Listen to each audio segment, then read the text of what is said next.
இலங்கை தமிழருக்கு ஆதரவானவர் அப்படின்ற மாதிரியே எடுத்துகிட்டு போகிற மாதிரி இருக்காதா? தமிழருக்கு ஆதரவாளர் சார், அவ்வளோதான். பேர் அந்த படம் வெற்றி அடைஞ்சனால, டூரிஸ்ட் ஃபேமிலினால நான் நிறைய இதாகிட்டேன்ட்டு அப்புறம் என்ன, அதாவது அப்போ இன்ட்ரெஸ்ட்லாம் போடாமல் இருப்பாங்கல்ல, விட்டு கொடுத்து அவங்கெல்லாம் கொடுத்துருப்பேன்ல, அப்புறம் என்ன இன்ட்ரெஸ்ட் கொடுக்கலாம்ல, டூரிஸ்ட் ஃபேமிலி அவ்வளோ போதேன்னு படத்தில் இருக்கவங்களே கேட்குறேன். நான் சொன்னேன், அது ப்ரொடியூசருக்கு போங்க, எனக்கு கரெக்டாக வந்த சம்பளம் வந்தால் போதும் அப்படின்னு தான் இருந்தேன். அது ப்ரொடியூசருக்கு தான், நமக்கு இல்லை. $1,000,000 அவங்களுக்கு தான் அந்த டாலர்லாம் போயிடுச்சு. நம்ம ஆடியன்ஸுக்கு வந்து என்ன சொல்லணும்னா, என்ன ஜானர்னே சொல்ல மாட்டேங்கிறோம்.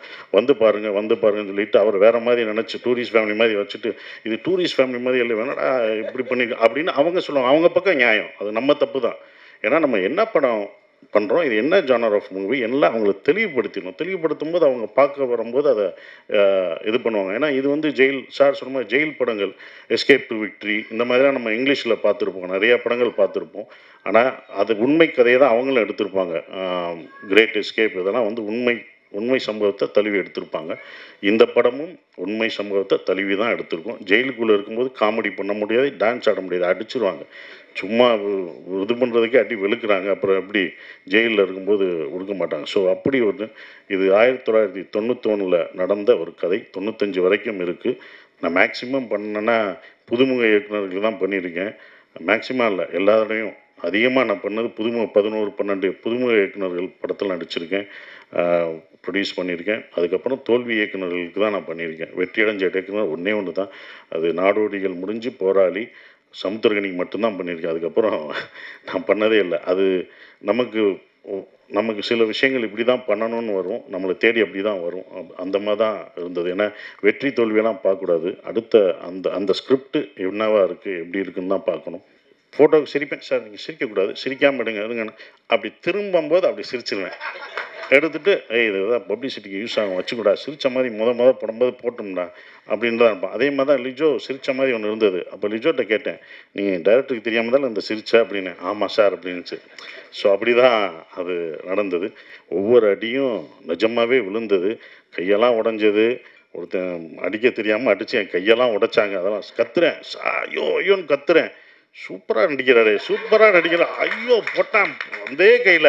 நான் சொன்னேன், இந்த கை எனக்கு ஏற்கனவே அடிபட்டிருக்கு, நான் வந்து இதாக இருக்குது, இங்கே அடிக்காத, இங்கே எங்கே வேணால் அப்படின்னு தலையில் தொங்க விட்டாங்க. அடிக்கும்போதே நான் கத்துறேன், ஆன்னு கத்துறேன். யாரும் ஒருத்தரும் வரவே இல்லை. என்ன சார் பயங்கரமாக அடிக்கிறார், தந்திரமாக நினைக்கிறேன், கட்டுன்னு டே அப்படின்ட்டு நிஜமாக விழுந்துச்சுன்னு அப்புறம் தான் எல்லாம் இது பண்ணாங்க. ஏன்னா ஃபைட்டர் அடிக்கும்போது கரெக்டாக அடித்தார், அவர் நடித்த ஒருத்தர் அவர் தவறாக இது பண்ணார். ஸோ அதெல்லாம் மீதி தான் வந்திருக்கும்.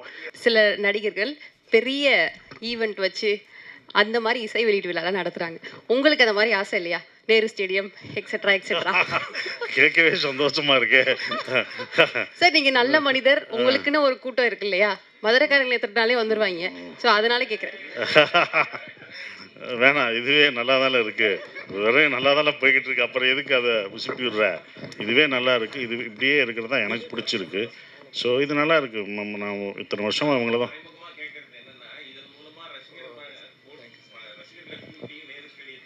ரசிகர் மன்றம் இல்லை, அப்படி எனக்கு ஆக்சுவலாகவே எனக்கு அது எனக்கு பர்சனலாக அது பிடிக்கல. ஏன்னா இவங்க ஏற்கனவே ஒரு படம் அப்படி தான் வந்து காலேஜில் போய் காலேஜ் ஸ்டூடெண்ட்டை வர வச்சு அதை பண்ணணும் அப்படின்னு சொல்லும்போது அது வேணாம், அது ஒரு இன்ஸ்டிடியூஷனு, அங்கே போய் நம்மளுடைய படங்களை போய் ப்ரொமோட் பண்ண வேணாம் அப்படின்னு நான் பர்சனலாக நினச்சேன். அதனால தான் நான் நந்தன்லையும் பள்ளியும் டூரிஸ்ட் ஃபேமிலியும் 2 ப்ரொடியூசரை தப்பிச்சிட்டேன். இவர் கேட்கல, அதனால் இன்னும் தப்பிச்சிட்டேன். அதுக்கப்புறம் பண்ணுவேன்னா பண்ணுவோம், அது ப்ரொடியூசரோட ஃபோர்ஸ்னால தான் அப்படி பண்ணுவேன். ஆனால் எனக்கு பர்சனலாகவே என்னுடைய படங்களை ஒரு காலேஜுக்கு போய், அது இன்ஸ்டிடியூஷன் படிக்க வந்திருக்காங்க, அங்கே போய் நான் விளம்பரப்படுத்தி என் படத்தை பாருங்கள், அந்த கூட்டத்தை நான் மிஸ்யூஸ் பண்ண விரும்பலை. அவங்களோட படிப்பையும் அவங்க ஏன்னா அவங்க அதுக்கு தான் வந்திருக்காங்க, அதை நான் மிஸ்யூஸ் பண்ணக்கூடாதுன்னு நான் அதில் இருந்து பண்ணுறதில்ல. அதுதான் நான் விலகியிருக்கேன். நான் இலங்கையில் இருந்தவன், அங்கேருந்து 83 நான் வந்துட்டேன். அதனால் கேட்குறேன், காரைத்தீவு, முல்லைத்தீவு, யாழ்ப்பாணம், மட்டக்களப்பு, திருகோணமலை இந்த பகுதிகளில் தான் தமிழர்கள் அதிகமாக வாழ்கிறார்கள். அங்கே இருந்த அந்த மக்களை நீங்கள் சந்தித்தீர்களா? ஆமாம், கண்டிப்பாக. அந்த மக்களோடு பேசினீர்களா? கண்டிப்பா. அவருடைய உணர்வுகளை நீங்கள் இதில் எடுத்து வைத்திருக்கிறீர்களா? நீங்கள் படம் பார்த்தீங்கன்னா உங்களோட ஃபீலிங்ஸுக்கான விடை கண்டிப்பாக அதில் இருக்குங்க. உங்களோட ஆதங்கம் எவ்வளோ இருக்கோ அதை நான் விஷுவலாக காமிச்சிருக்கேன். அதை தான் நான் சொன்னேன். நாங்கள் நடிக்கும்போதே உணர்ந்தோம். அப்போ அவங்களுக்கு எப்படி இருக்குன்னு நானும் மு. ராமசாமியை எனக்கு சொல்லிட்டு இருக்கும்போது அதை பற்றிலாம் சொல்லும்போது சொன்னார்னா, இப்போ படம் பார்க்கும்போது உங்களுக்கு அந்த இது தெரியும். இப்போ நீங்களே சொல்லிட்டீங்க, ஆனால் அதை வேறு வடிவில் கேட்குறேன். டூரிஸ்ட் ஃபேமிலி இப்போ தொடர்ந்து ஃப்ரீடம், இது வந்து சில தரப்பினரை வந்து ஏதோ நீங்கள் இலங்கை தமிழருக்கு ஆதரவானவர் அப்படின்ற மாதிரியே எடுத்துகிட்டு போகிற மாதிரி இருக்காதா? தமிழருக்கு ஆதரவாளர் சார், அவ்வளோதான். அதே மாதிரி ஃப்ரீடம் அது என்னென்னா அது அமைஞ்சது தான். இது பிளான் பண்ணிலாம் பண்ணலை. ஆக்சுவலாக வந்து இந்த படம் வந்திருக்கணும், ஃப்ரீடம் வந்திருக்கணும். அதுக்கப்புறம் 2 படத்துக்கு வரணும். இல்லை டூரிஸ்ட் ஃபேமிலிக்கு அப்புறம் இன்னொரு படம் வந்திருக்கணும். அந்த படம் வரல. இது ரெடியாக இருந்த உடனே அவர் அதை ரிலீஸ் பண்ணிட்டாங்க. நான் ஒரு ப்ரொடியூசர்கிட்ட இந்த டைம் ரிலீஸ் பண்ணக்கூடாது, அதுக்கு அடுத்து பண்ணுங்கன்னு சொல்ல முடியாது. ஏன்னா அவங்க இவ்வளோ நாள் வெயிட் பண்ணியிருக்காங்க. இதை கஷ்டப்பட்டு அதை எடுத்துகிட்டு வந்திருக்காரு. ஸோ அவங்களோட முடிவை அதை விட்டுட்டேன். அப்படி தான். சுதந்திரம் டைட்டில் வச்சிருக்கலாமே, டூரிஸ்ட் ஃபேமிலி ஃப்ரீடம் சொல்லிட்டு டைட்டில் வச்சுட்டு தமிழருக்கான படங்கிறீங்களே. அதுதான் ஒன்று. நான் சுதந்திரம் தான் வைக்கணும்னு நினச்சோம். சுதந்திரம் ஏற்கனவே வச்சுட்டாங்க, கிடைக்கல. விடுதலைன்னு வைக்கலான்னு பார்த்தோம், அதுவும் வந்துருச்சு. அப்புறம் இப்போ எல்லாமே என்னமா இருக்குன்னா, அந்த ஓடிடி, இப்போ சார் தான் சொன்னார், ஓடிடி கையில் தான் எல்லாமே இருக்குது. பேர் கூட அவங்க கையில் தான் இப்போ போயிடுச்சு. இங்கிலீஷில் வச்சா தான் எல்லா லாங்குவேஜ்லேயும் பண்ணணும் அப்படின்றது. ஆனால் எனக்கு பர்சனலாக கேட்டால் தமிழில் வச்சா, ஏன்னா என்னோடய படங்களே வரிசையாக டூரிஸ்ட் ஃபேமிலி அப்படின்னு நானே கேள்வி கேட்டுக்கிறேன். என்னப்பா என் படம் வரிசையாக இங்கிலீஷில் ஒரு படமாக தமிழில் வருமானு பார்க்குறேன். பகையனுக்கு அருள்வாயின்னு ஒன்று போட்டிருக்கேன், ஒன்று இருக்குது. அதுதான் தமிழில் இருக்குது. கொஞ்சம் சந்தோஷப்பட்டுக்கிறேன். அது இந்த படம் பண்ணும்போதே true events, inspired by true events தான் போட்டிருக்கோம். அதில் ஊந்தப்பட்டு அப்படின்ற ஒரு விஷயம் தான், இன்ஸ்பயர் தான். கேரக்டர்ஸ் எல்லாமே ஃபிக்ஷன் தான். இப்போ நான் இருக்கிறது, என் மனைவி இருக்கிறது, இதெல்லாம் நிஜம் இல்லை. அது ஃபிக்ஷனாக தான் காமிக்கிறோம். அதுக்குள்ளே இருக்க எல்லாருமே இந்த கேரக்டர்ஸ்லாம் ஃபிக்ஷனாக காமிக்கிறோம். அப்படி நடந்த ஒரு சம்பவத்தில் ஒரு கற்பனை கலந்து இருந்தால் எப்படி இருக்கும் அப்படின்றனால தான் அது வெளியில் வருது. நிஜமாக அப்படியே பதிவு பண்ணி இப்படி ஒருத்தர் இருந்தார், இப்படி ஒருத்தர் இருந்தால் அவங்க சென்சார் பண்ணியிருப்பாங்க. ஸோ அதெல்லாம் இல்லாமல் அப்படி ஒரு நிஜம் இந்த காலகட்டத்தில் நடந்த இந்த ஜெயிலில் இப்படி ஒரு ஜெயில் பிரேக் நடந்த இடத்துல ஒரு ஃபிக்ஷனாக இவங்கெல்லாம் வாழ்ந்தாங்கன்னா இப்படி இருந்தாங்கன்னான்ற ஒரு விஷயம், அந்த உண்மைக்குள்ளே ஒரு ஃபிக்ஷனுக்கு ஊற்றி. இல்லை, அதே மாதிரி அந்த கைதிகள் அதில் தப்பிக்கிறதுக்கு முயற்சி பண்ணாங்க சார். அவங்க உண்மையிலே திறமசாலிகள் தான் சொல்லணும். ஏன்னா 153 மீட்டருக்கு தோணுனாங்க சார். அதுவும் 67 அடி வித்து பண்ணாங்க அவங்க. இதுதான் கதையும் சொல்கிறீங்க. இல்லை சார், இல்லை நான் அது அந்த மாதிரி செய்யலாம். அந்த எஃபர்ட்ஸ் இதை காமிச்சிருக்கீங்களா? அது நீங்கள் படம் பார்க்கும்போது கண்டிப்பாக இருக்கும்னு. எவ்வளோ இது பண்ணுறாங்க அந்த தப்பிக்கிறது, அந்த எஃபெக்டை தானே அந்த பையன் கொடுத்தாரு. ஆண்டனின்ற பையன் இது பண்ணும்போது எங்களுக்கு கை காலெலாம் போச்சுன்றாங்க பார்த்தீங்களா, அந்த எஃபெக்டோட இது தான். நிஜமாகவே தோண்டி போட்டிருந்தாங்க. அந்த நிஜ இதில் தான் போகணும். தண்ணி நிஜமாகவே வரும். இவர் எப்போ தான் முடிப்பாருலாம் எனக்கு தெரியும். ஒரு இடத்த ஒரு ஷாட்லாம் தண்ணி வந்துக்கிட்டே இருக்கும். அந்த மூடி அதுக்குள்ளேயும் போடணும். இவங்க கட்டும் சொல்லலை. அதுக்குள்ளேயும் நாங்கள் நிஜமாகவே பண்ணுற மாதிரி தான் அது இருந்தது. அப்படி அது அந்த மாதிரி தான் சார் இருக்கும். அது நீங்கள் இப்போ படம் பார்க்கும்போது உங்களுக்கு எப்படி லைவாக இருந்ததோ, ஏன்னா ஃபிக்ஷன் அதனால தான் காமெடி அங்கே பண்ண முடியாது, அங்கே ஒரு சாங்கும் பண்ண முடியாது. ஏன்னா ஒரு நிஜம் நடந்த ஒரு சம்பவத்தை அதை ஃபிக்ஷனோட சொல்லும்போது அது பண்ணக்கூடாதுன்னு உங்களுக்கு அது தெரிஞ்சிருக்கு. நீங்கள் அதெல்லாம் இல்லை சார், நீங்கள் அந்த நியூஸ் பண்ணியிருக்கீங்க. அந்த இதை பற்றி உங்களுக்கு அந்த காலத்தில் நடந்த ஒரு விஷயம் தெரிஞ்சிருக்கு. இது நிறைய பேருக்கு அப்படி ஒரு விஷயம் நடந்தே தெரியல. ஏன்னா நம்ம கான்சன்ட்ரேஷனில் இந்த பக்கம் இருக்கும்போது இப்படி ஒரு சம்பவம் நடந்தது பேப்பர் செய்தியாக தான் அது இருந்திருக்கு. அதான் வந்திருக்கு சார். இந்த கதையில் அவர் ஃப்ரீடம் ஆகஸ்ட் 14 போட்டது, நமக்கெல்லாம் ஆகஸ்ட் 15 தான். அவங்க தப்பிச்சாங்க பாருங்கள், அது ஆகஸ்ட் 14. அவங்களுக்கு ஃப்ரீடம் ஆகஸ்ட் 14. அதான் சார். இப்போ அதே மாதிரி சீனில் ஒன்று காட்டியிருப்பீங்க. இப்போ இருக்கிற ஆட்சி முறையை அவங்க லாஸ்ட் டைம் பண்ணும்போது ஒரு பெரிய விஷயம் ஆக்குனாங்க, சரிங்களா? இப்போ சொல்ல வேணாம். ஆனால் அந்த கொடியை காட்டியிருக்கீங்க. அந்த போராட்ட கொடியில் டிஎம்கே கொடி இருக்குது. இப்போ ஏதாவது பிரச்சனை பண்ணாங்கன்னா என்ன பண்ணுவீங்க? இல்லை சார், இது கொடியே இல்லை சார். அது சென்சாரில் அதெல்லாம் எதுவுமே காமிக்கலை சார். அதில் கிடையாது சார். இல்லை சார், அந்த போராட்டம் ஒரு சீன் காட்டுவீங்க, அதில் இருந்து பிளாக் அண்ட் ரெட். இல்லை, அது போட்டால் அது சென்சார். அது இதில் தான் இருந்திருக்கும். மேபி இந்த யூடியூப்பில் உங்களுக்கு காமிச்ச வெர்ஷனில் தான் இருந்திருக்கும். அது எதுலேயுமே வரல. படத்துலையோ யூடியூப் சேனல்லையோ வரல. உங்களுக்கு ரெண்டு காமிச்சாங்க பார்த்தீங்களா? ஒன்று இவங்க இப்போ உங்களுக்காக காமிக்கப்பட்டது ஸ்பெஷல். இன்னொன்று யூடியூப்லேயும் தேட்டர்லேயும் வரப்போகிற ட்ரெய்லர் வராது சார். சசி சார், இந்த டூரிஸ்ட் ஃபேமிலி படம் 90 கோடிக்கு மேலே வந்திருக்கு, கிட்டத்தட்ட 100 கோடி வந்திருக்கு. ரொம்ப சந்தோஷமாக இருக்கீங்க. அந்த தாக்கம் பாதிப்புலாம் அடுத்தடுத்த படங்களில் உங்களோட தனிப்பட்ட இதில் ஏதாவது பிரதிபலிக்கா? எப்படி இருக்குது தனிப்பட்ட பிஸ்னஸில், சம்பளத்தில், அடுத்தடுத்த விஷயங்களில்? அதான் அன்னைக்கே நீங்கள் கேட்டதுக்கு பதில் சொல்லிட்டேன்ல. உங்களுக்கு தான் அந்த பதிலே அன்னைக்கு சொன்னேன். நீங்கள் கேட்டதுக்கு தான் அன்னைக்கு பதில் சொன்னேன். அதை நான் உங்கள்கிட்ட சொல்லிட்டு போயிட்டேன்.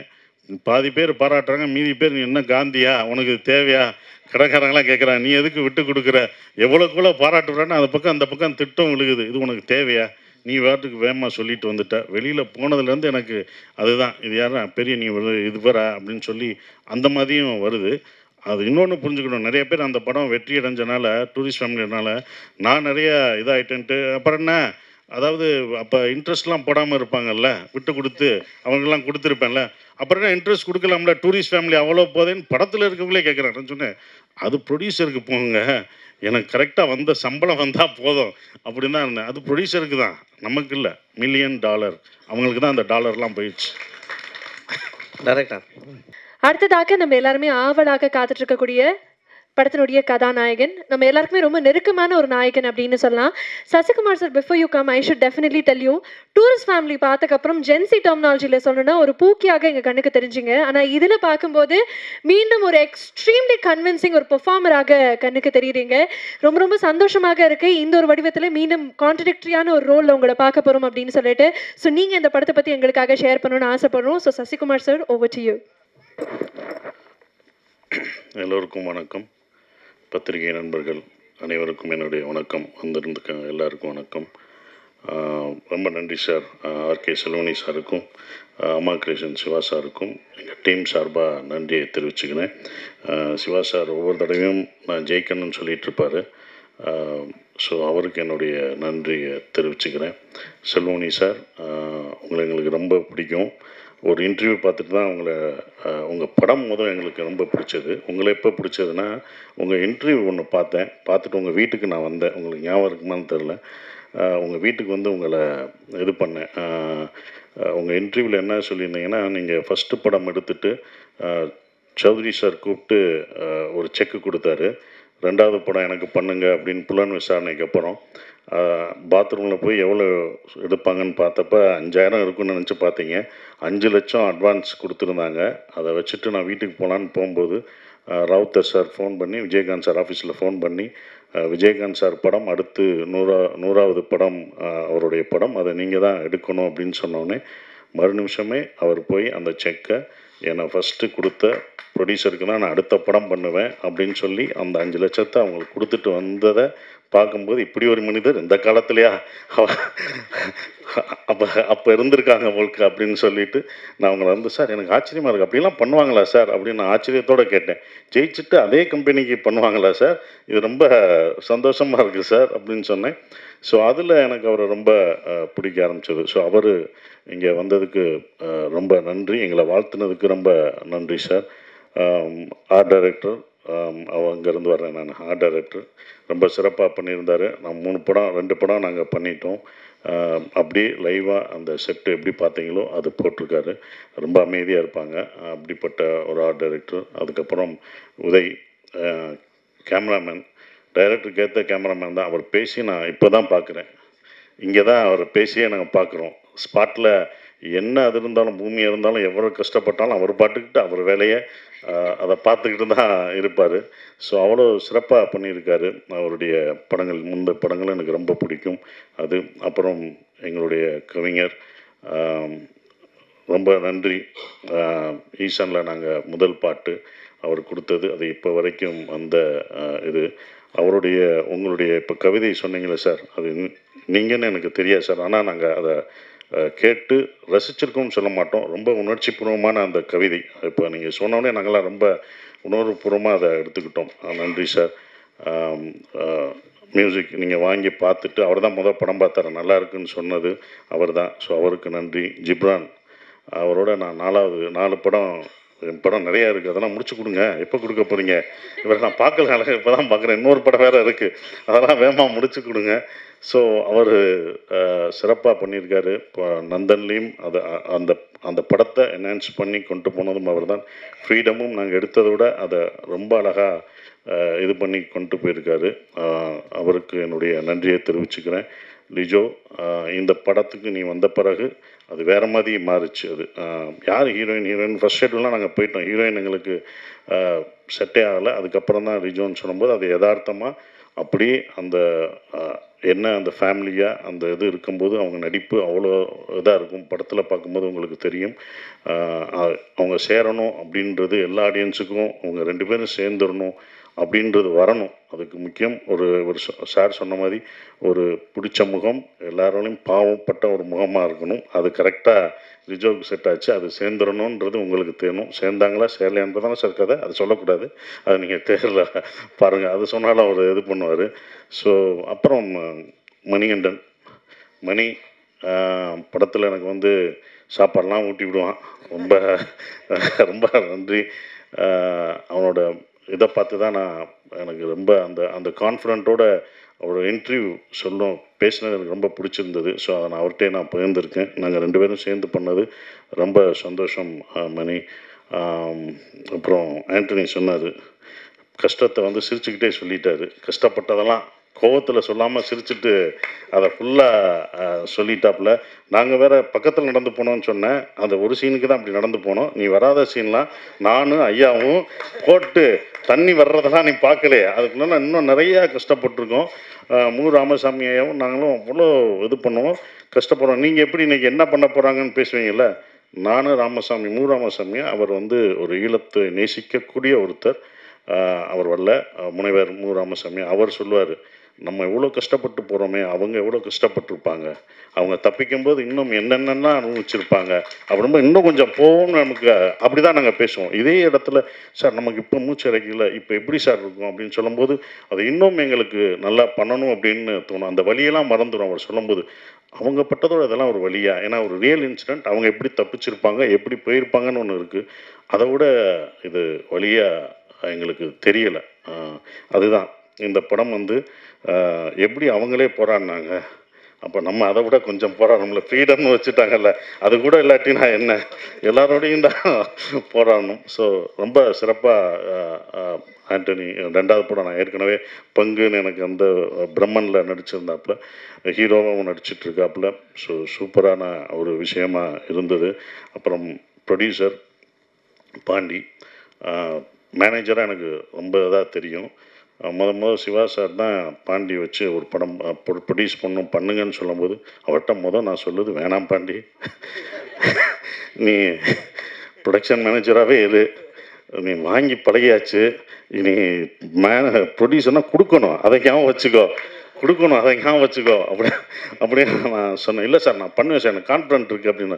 இல்லை பாண்டி இன்னொரு தடவை நல்லா யோசிச்சுக்கோ பாண்டி, அது பண்ணணுமா அப்படின்னு சொல்லிட்டு வரும்போது அப்புறம் கதை மாறுச்சு. இந்த கதை சார், இந்த கதையும் பண்ணணுமா, இது ரொம்ப இதுப்பா அப்படின்னு. இல்லை சார் நான் பண்ணுவேன் சார் அப்படின்னு சிவா சார் சொன்னார்.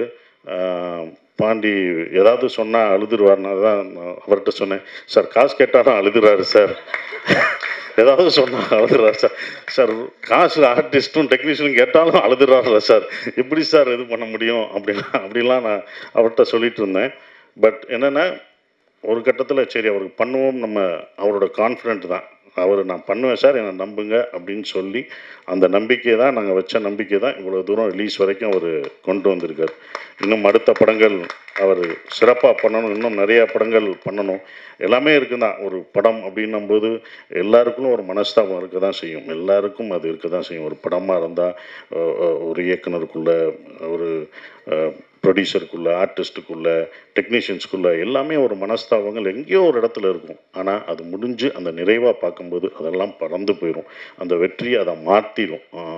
எப்போதுமே அது இருக்கும், எந்த படமாக இருந்தாலும் அது இருக்க தான் இருக்கும். சின்ன சின்ன விஷயங்கள்லாம் இருக்க செய்யும், அதெல்லாம் கடந்து இந்த படம் வெற்றி அதை மறக்கடிக்கணும்னு நான் நினைக்கிறேன். ஃப்ரீடம் படத்தை பற்றி சொல்லணும்னா டூரிஸ்ட் ஃபேமிலி மாதிரி அப்படி நினச்சிடக்கூடாது. அதை நம்ம தெளிவுபடுத்திடணும். என்னடா காமெடி படம்னு சொன்னாங்க, ஏன்னா ஆடியன்ஸுக்கு நம்ம தெளிவுபடுத்தணும் ஃபஸ்ட்டு, இது என்ன மாதிரி படம் எப்படி அப்படின்றது. ஏன்னா இது டூரிஸ்ட் ஃபேமிலி மாதிரி உங்களுக்கு வந்து காமெடியோ ஒரு காமெடி ஒரு எல்லாமே இருக்கக்கூடிய படமாக அது இருக்காது.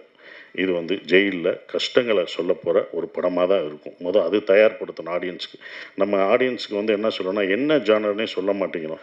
வந்து பாருங்கன்னு சொல்லிட்டு அவர் வேறு மாதிரி நினச்சி டூரிஸ்ட் ஃபேமிலி மாதிரி வச்சுட்டு இது டூரிஸ்ட் ஃபேமிலி மாதிரி இல்லை வேணாடா இப்படி பண்ணி அப்படின்னு அவங்க சொல்லுவாங்க. அவங்க பக்கம் நியாயம், அது நம்ம தப்பு தான். ஏன்னா நம்ம என்ன படம் பண்ணுறோம், இது என்ன ஜானர் ஆஃப் மூவி எல்லாம் அவங்களுக்கு தெளிவுபடுத்தும் போது அவங்க பார்க்க வரும்போது அதை இது பண்ணுவாங்க. ஏன்னா இது வந்து ஜெயில் சார் சொன்ன மாதிரி ஜெயில் படங்கள், எஸ்கேப் டு விக்ட்ரி இந்த மாதிரிலாம் நம்ம இங்கிலீஷில் பார்த்துருப்போம், நிறையா படங்கள் பார்த்துருப்போம். ஆனால் அது உண்மை கதையை தான் அவங்களும் எடுத்திருப்பாங்க. கிரேட் எஸ்கேப் இதெல்லாம் வந்து உண்மை சம்பவத்தை தழுவி எடுத்திருப்பாங்க. இந்த படமும் உண்மை சம்பவத்தை தழுவி தான் எடுத்திருக்கோம். ஜெயிலுக்குள்ளே இருக்கும்போது காமெடி பண்ண முடியாது, டான்ஸ் ஆட முடியாது, அடிச்சிருவாங்க. சும்மா இது பண்ணுறதுக்கே அடி வெளுக்கிறாங்க. அப்புறம் எப்படி ஜெயிலில் இருக்கும்போது கொடுக்க மாட்டாங்க. ஸோ அப்படி இது 1991 நடந்த ஒரு கதை. 95 வரைக்கும் இருக்குது. 95 ஜெயிலில் பிரேக் பண்ணி தப்பிக்கிறவங்களை பற்றி 1000 அகதிகளை சந்தேக கேஸில் உள்ளே பிடிச்சிட்டு போய் அவங்க எப்படி குடும்பத்தை இழந்து அவங்க ஃபேமிலியை ஓட சேர்ந்தாங்களா இல்லையா அப்படின்ற ஒரு விஷயத்த சொல்ல போகிற ஒரு படமாக தான் இந்த ஃப்ரீடம் இருக்கும். அவங்களுக்கு எப்படி அந்த விடுதலை வெளியில் கிடச்சதுன்றது நமக்கு அந்த இன்சிடெண்ட் தெரியாது. அப்போ நடந்தபோது 1995 இப்படி ஒரு விஷயம் நடந்திருக்கு. இப்படி ஒரு ஜெயில் பிரேக் வேலூரில் இப்படி சிறையில் இருந்து தப்பிக்க ட்ரை தப்பிச்சிருக்காங்கன்ற ஒரு விஷயத்த வந்து நமக்கு தெரியாத ஒன்று. அது வந்து ஏன்னா அப்போ இவ்வளோ மீடியா இல்லை, ஒரு பேப்பர் செய்திகளாக தான் அது இருக்குது, பேப்பர் செய்திகளாக இருக்குது. அது இந்த படத்தில் நாங்கள் சொல்லியிருக்கோம். அந்த வலிகளையும் வேதனையும் இந்த படங்கள் அப்படியே சொல்லும், யதார்த்தமாக சொல்லும். படம் பண்ணும்போது இப்படி ஒரு படத்தை பாண்டி எடுத்ததுக்கு நன்றியை தெரிவிச்சுக்கிறேன். ஏன்னா ப்ரொடியூசர் தான் இதுக்கு அக்செப்ட் பண்ண. நான் திருப்பி கேட்டேன், ஏன்னா இப்படி ஒரு படம் நான் சந்தோஷமாக இருக்கேன் சார். இப்போ கூட படம் பார்த்துட்டு நல்லா இருக்குன்னு சொல்லியிருக்காரு. அதுக்கு ரொம்ப நன்றி. ஏன்னா ப்ரொடியூசருக்கு தான் அது பிடிக்கணும். அப்புறம் டைரக்டர், நான் ஏற்கனவே ஒரு படம் பண்ணிவிட்டேன். அவரோட ஒர்க் எனக்கு ரொம்ப பிடிக்கும். தோல்வியெல்லாம் கிடையாது, தோல்வியோ வெற்றியோ கிடையாது. நான் மேக்ஸிமம் பண்ணேன்னா புதுமுக இயக்குநர்கள் தான் பண்ணியிருக்கேன். மேக்ஸிமம் இல்லை, எல்லா தடையும் அதிகமாக நான் பண்ணது 11-12 புதுமுக இயக்குநர்கள் படத்தில் நடிச்சிருக்கேன், ப்ரொடியூஸ் பண்ணியிருக்கேன். அதுக்கப்புறம் தோல்வி இயக்குநர்களுக்கு தான் நான் பண்ணியிருக்கேன். வெற்றியடைஞ்ச இயக்குனர் ஒன்று தான், அது நாடோடிகள் முடிஞ்சு போராளி சமுத்திரகனிக்கு மட்டும்தான் பண்ணியிருக்கேன். அதுக்கப்புறம் நான் பண்ணதே இல்லை. அது நமக்கு சில விஷயங்கள் இப்படி தான் பண்ணணும்னு வரும், நம்மளை தேடி அப்படி தான் வரும். அந்த மாதிரி தான் இருந்தது. ஏன்னா வெற்றி தோல்வியெல்லாம் பார்க்கக்கூடாது, அடுத்த அந்த ஸ்கிரிப்ட் என்னவா இருக்குது எப்படி இருக்குன்னு தான் பார்க்கணும். அப்படி தான் இந்த படத்தை நான் பார்த்தேன். சிவா சார் கொஞ்சம் சீரியஸாக தான் இருப்பார். ஏன்னா அவ்வளோ ஸ்ட்ரெஸ்ஸு அதனால தான் இருக்கும், சிரிக்க மாட்டார். படத்துலேயும் எங்களை சிரிக்கவே விடலை. இந்த இடத்துல லைட்டாக அவருக்கு தெரியாமல் நான் சிரித்தேன். அது சார் என்ன ஃபோட்டோவுக்கு சிரிக்கிறீங்க அப்படின்னு. சார் ஃபோட்டோவுக்கு தான் நாளைக்கு அவருக்கு ப்ரொடியூசருக்கு தேவைப்படுமே அப்படின்னு நினச்சி உங்களுக்காக தான் நான் அதெல்லாம் விட்டு வச்சுருக்கேன். நீங்கள் போடுறீங்களா சிரித்து போஸ்டர்லாம், அது உங்களை நினச்சி ப்ரொடியூசரை நினச்சி நான் பண்ணது. அன்றைக்கி போஸ்ட்டு கேட்பீங்க, எங்கே சார் முதல் நாள் போஸ்ட்டு போடுறோம் சிரித்த மாதிரியே இல்லை, அதே மாதிரி வந்தார். அந்த ஒரு ஃபோட்டோவில் அங்கிட்டு சிரிச்சிருப்பேன், அதை எடுங்க, அங்கே நிறையா சிரித்து வச்சுருப்பேன் அப்படின்ட்டு தான் இருப்போம்.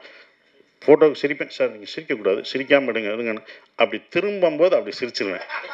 எடுத்துகிட்டு இதுதான் பப்ளிசிட்டிக்கு யூஸ் ஆகும், வச்சுக்கூடா, சிரித்த மாதிரி முதல் போடும்போது போட்டோம்டா அப்படின்னு தான் இருப்பான். அதே மாதிரி தான் லிஜோ சிரித்த மாதிரி ஒன்று இருந்தது. அப்போ லிஜோட்ட கேட்டேன், நீங்கள் டைரக்டருக்கு தெரியாமல் தான் இந்த சிரிச்சா அப்படின்னு. ஆமாம் சார் அப்படின்னுச்சு.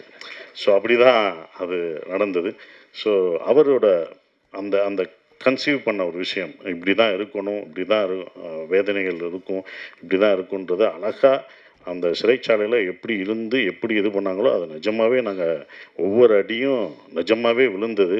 கையெல்லாம் உடஞ்சது, ஒருத்தன் அடிக்க தெரியாமல் அடித்து என் கையெல்லாம் உடைச்சாங்க. அதெல்லாம் கத்துறேன், ஐயோன்னு கத்துறேன். சூப்பராக நடிக்கிறார், ஐயோ போட்டான் அதே கையில். நான் சொன்னேன், இந்த கை எனக்கு ஏற்கனவே அடிபட்டிருக்கு, நான் இதாக இருக்குது, இங்கே அடிக்காத, எங்கே வேணால் அடின்னு தலையில் தொங்க விட்டாங்க.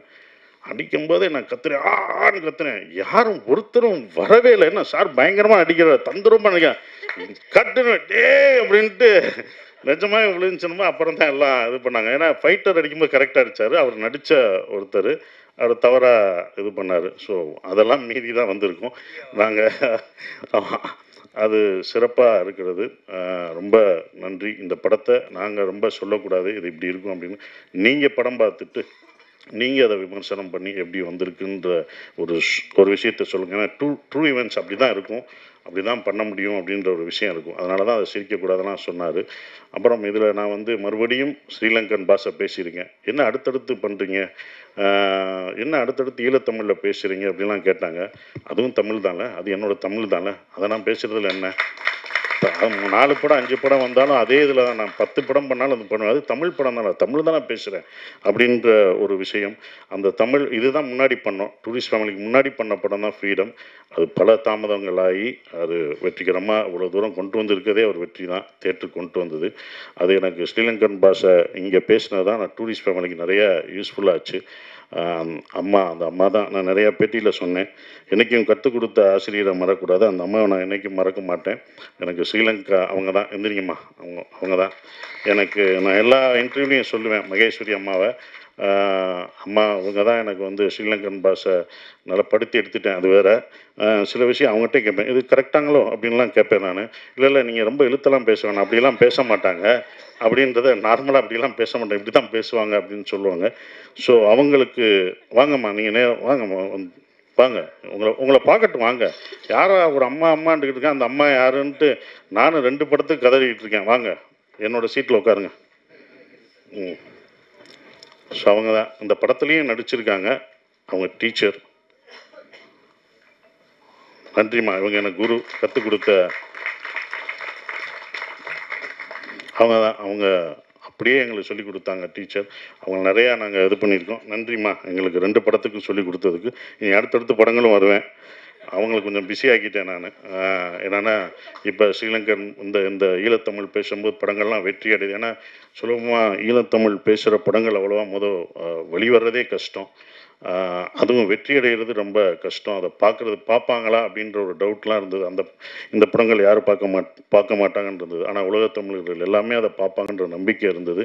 அதை எப்படி கொடுக்கணும் அப்படின்றது இருந்தது. ஏன்னா ஒரு கான்ட்ரவர்சியான சப்ஜெக்ட் தான். அந்த கான்ட்ரவர்சியை நம்ம வந்து அதை தணிக்கை குழுவில் இதாகாமல் பார்த்துக்கிற ஒரு விஷயம் இருக்குது. அப்படி தான் 2 படமே எடுத்தாங்க. இது ஏதாவது கான்ட்ரவர்சியானாங்க, நான் நடிக்கிறதுனால கண்டிப்பாக கான்ட்ரவர்சியாக இருக்காது அப்படின்றத நான் உத்தரவாதம் கொடுத்துட்டேன். அப்படிலாம் எதுவுமே வராது. அவர் ஏற்கனவே பட்டனால சிவா சார் ஏற்கனவே ஒரு படம் பண்ணி நிறையா சென்சார் ஆனனால இந்த படம் எப்படி சென்சார் ஆகாமல் கரெக்டாக எதை சொல்லணும், எதை சொல்லக்கூடாது, எந்த விஷயத்தை சொல்லணுன்ற ஒரு விஷயத்தை சிவா சார் அந்த படத்தில் சத்ய சிவா அழகாக அதை என்ன சொல்லணுமோ சொல்லிட்டாரு. ஸோ இது வந்து எந்த அரசியல் பேச போகிறதில்ல, எந்த அரசியலையும் யாரையும் கான்ட்ரவர்சியாக தாக்கி இந்த படம் பேசாது.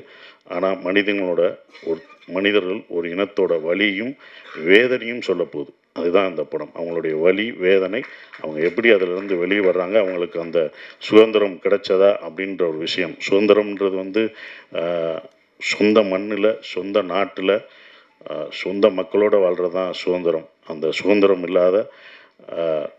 இல்லாமல் வெளியூர்களையும் வெளிநாடுகளையும் வாழ்கிற அவங்களுக்கு இந்த படத்தை நாங்கள் சமர்ப்பிக்கிறோம். இந்த ஃப்ரீடம் அவங்களுக்கு, அந்த சுதந்திரம் கிடைக்கட்டும், அந்த ஃப்ரீடம் கிடைக்கட்டும் கேட்டு நான் நன்றியை தெரிவிச்சுக்கிறேன்.